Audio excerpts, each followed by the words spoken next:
Hello, Cancer. It's umomgtarot, and this is your someone secretly wants to talk. They want to talk to you, and we're going to look at who we're talking about with the astrology reading cards, and then we're going to go for understanding their intentions and what they want to talk about.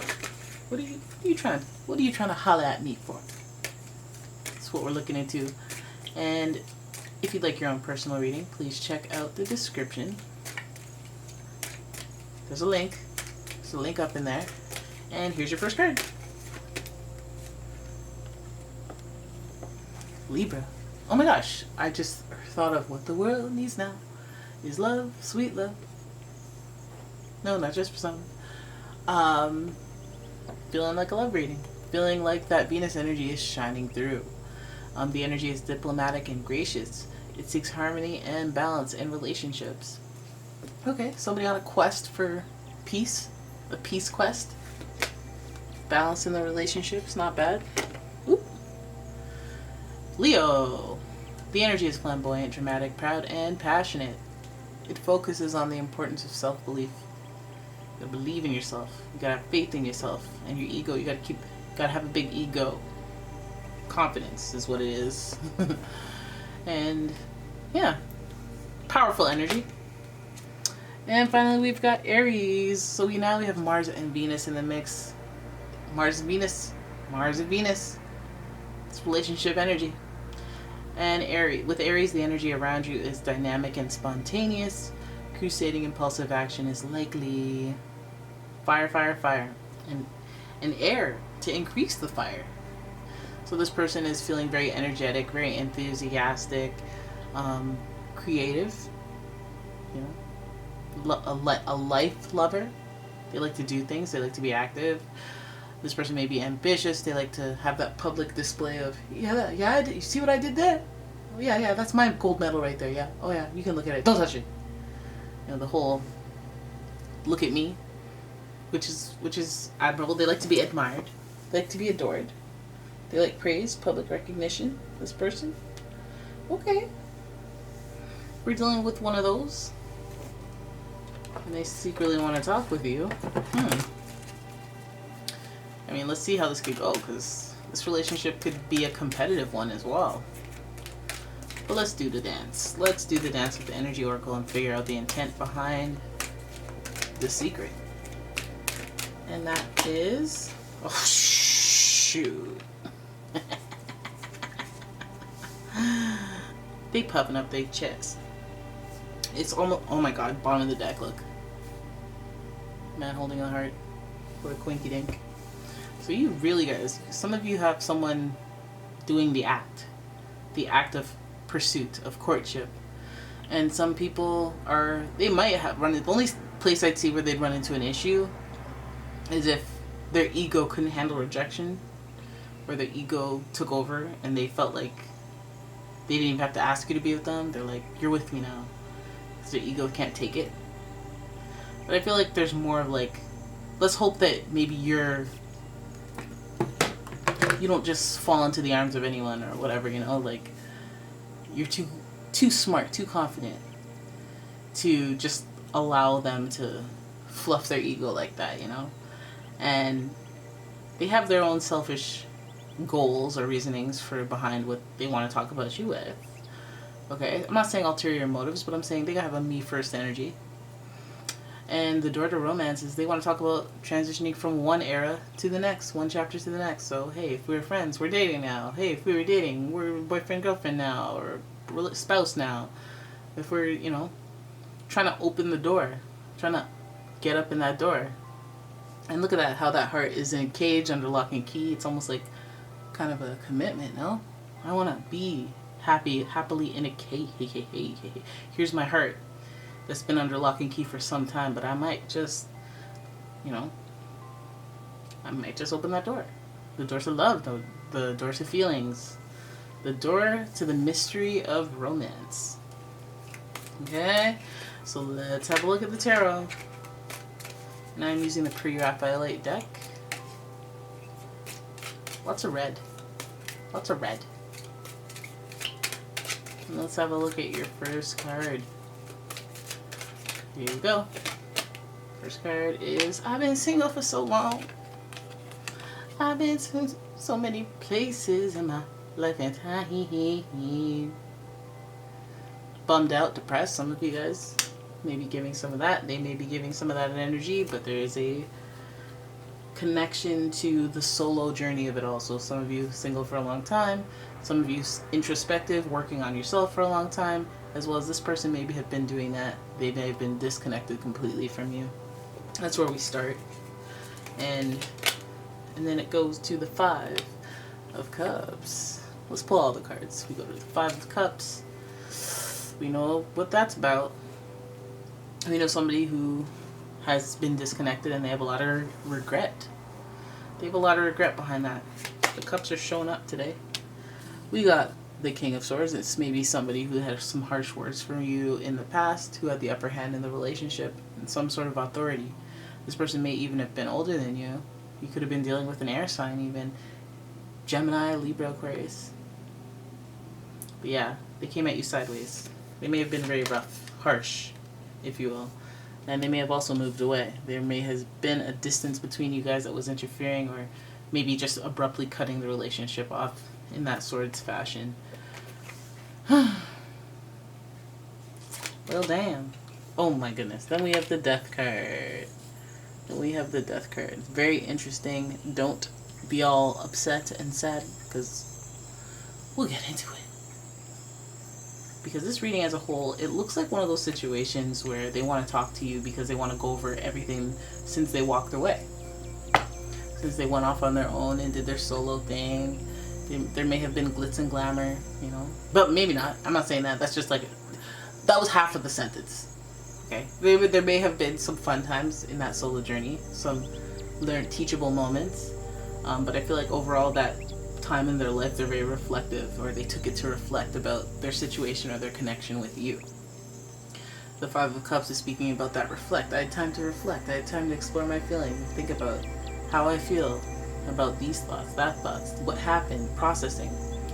And so we see the 5 of Cups, and we're seeing the regret, we're seeing the sadness, we're seeing the disappointed. Now typically in the traditional decks, it's depicted as somebody wearing a long black cloak, and their face is down, and they're focused on the cups that have spilled over rather than the cups that are upright, that are still up and about. So this person may have, you know, done this solar journey and reflected on the better this way, better that way, and had a grass is greener syndrome type of situation going on. They also may not be able to seamlessly let go of the past. Some of the things that stuck are what stuck out to them. And I feel like this is all like, here's what I've learned since I've been gone. This isn't just me saying, hey, I've changed. This is me showing you the journey. So, A, you believe it so that we can start the next chapter, and I'll, spoiler alerts, start the next chapter. Or, like, just, I want you to understand how I feel, because we're talking cups here. So, then we have the King of Swords. And we already got into it with the King of Swords, but this could also mean in connection with the 5 of Cups. And, like, if they're explaining, they want to talk to you about this, they could be telling you some things that you may not even want to hear, like things that cut deep.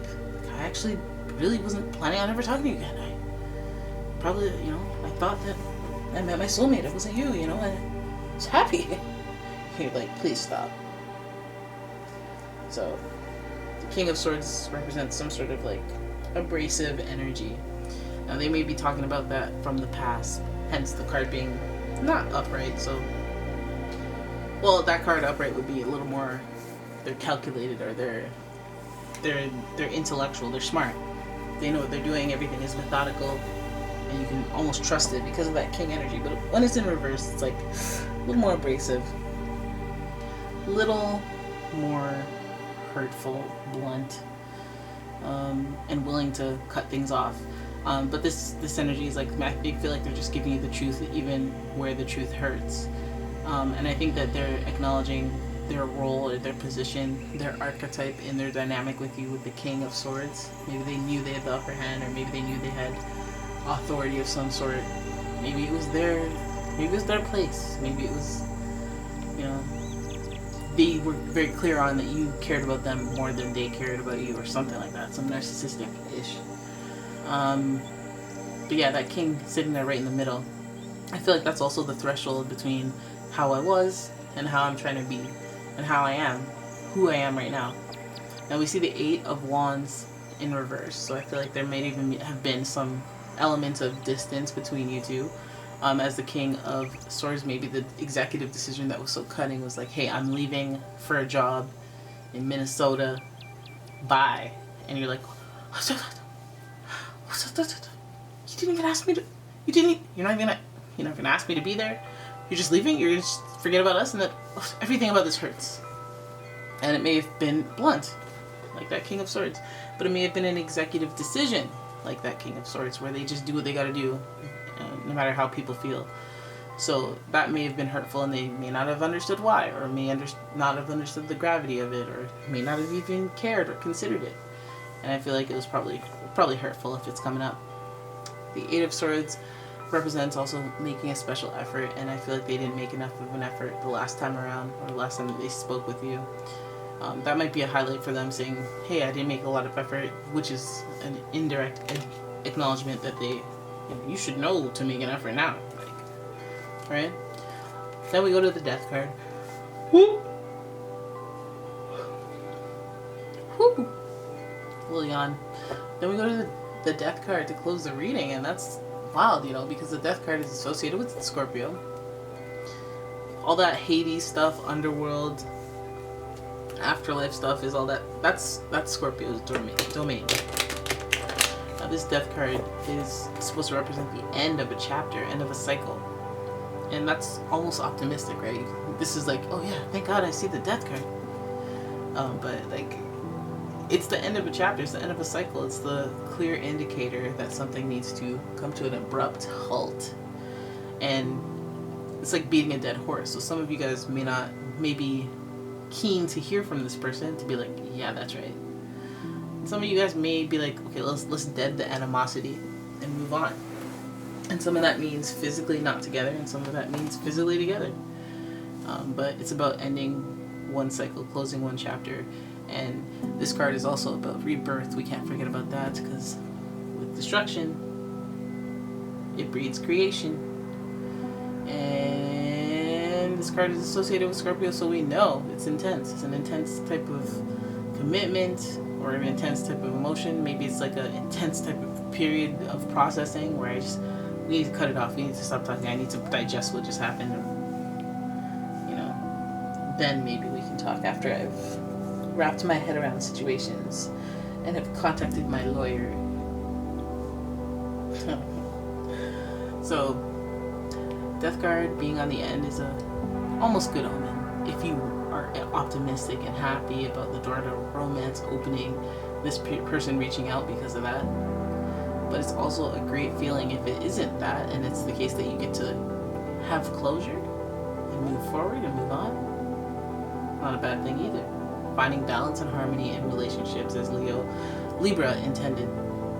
Okay? And having the ego thing, the little ego boost of somebody returning to be like, hey, I messed up. I was a fool. And you're like, alright, I'm gonna be humble in front of you, but then when the door's closed, I'm gonna be like, yeah, that's right. And you come crawling back. It don't get any better. But yeah. Okay. So I'm gonna stop it there. That's your reading. I hope you guys enjoyed it. If you did, please give the video a thumbs up and subscribe to the channel. Leave a comment, share the video, and if you'd like your own personal reading, just check out the description. It's right there. The link is right there. And yeah, thank you for watching. I will see you in the next one. Bye-bye. Oh, you caught me. You caught me.